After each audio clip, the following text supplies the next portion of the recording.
So hey, you guys, it's me coming to you with some information. So as you see, my topic today is going to be about flooding the zone.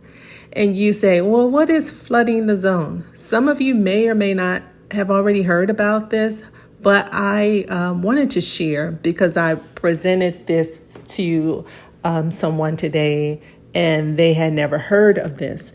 And so I said, well, let me just kind of bring it to the people because y'all may or may not have heard about flooding the zone. And the reason it was brought up is because the person I was talking to was just overwhelmed and frustrated, right, with all the stuff that's going on in our world today, right, from the immigration, from ICE to this big ugly bill to just the grifting that's going on in the White House. And so I told the person, I was like, well, that is the intent of us to get overwhelmed and then we tune out. So they were like, no, I didn't know that. So I said, well, did you not hear what Steve Bannon told us on his podcast? He said that the strategy for Donald Trump and his administration is to flood the zone. And so then I went to ChatGPT, my friend, just to give a better definition of what flooding the zone really meant. And so ChatGPT came back and said, flooding the zone is a tactic that is used to manipulate the public's perception. And this was told by the former advisor to Trump, Steve Bannon. And so it said, but what does it really mean?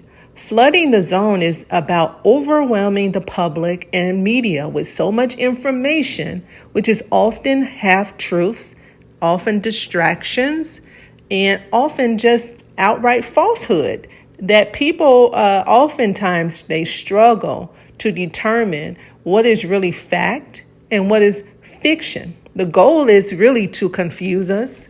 It's just to exhaust us and distract us so that we just disengage or become so desensitized to the information until we just kind of let everything just flow over us, right? And the goal is just for us to have conflicting information in our mind and just not believe anything, right?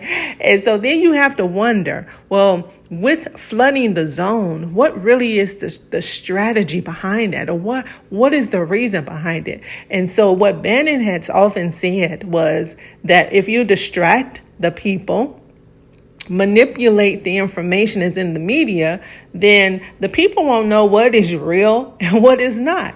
And so then you have to look and say, well, when all of this stuff is happening, like the bombing in Iran and the tariffs and all this other stuff that's out here, what are they really trying to distract us from? And so when you dig deep, my thinking is maybe they want to distract us from some of the grifting that's going on in the White House. Case in point, this week after the bombing in Iran, what did Trump present to us?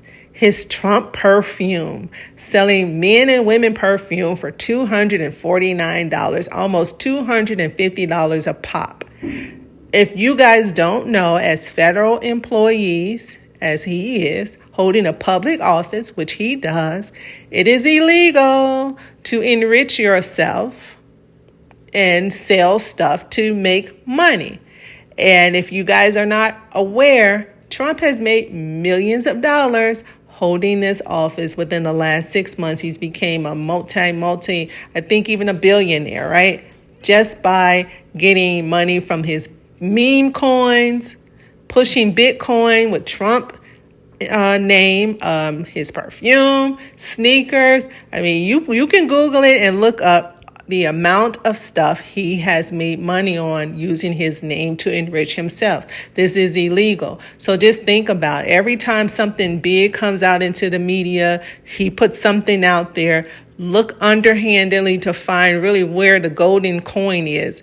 And it's usually about him making money, okay? So I don't want us to get discouraged, distracted, overwhelmed, and exhausted, y'all, because our democracy is at stake. So please stay engaged, stay focused, and,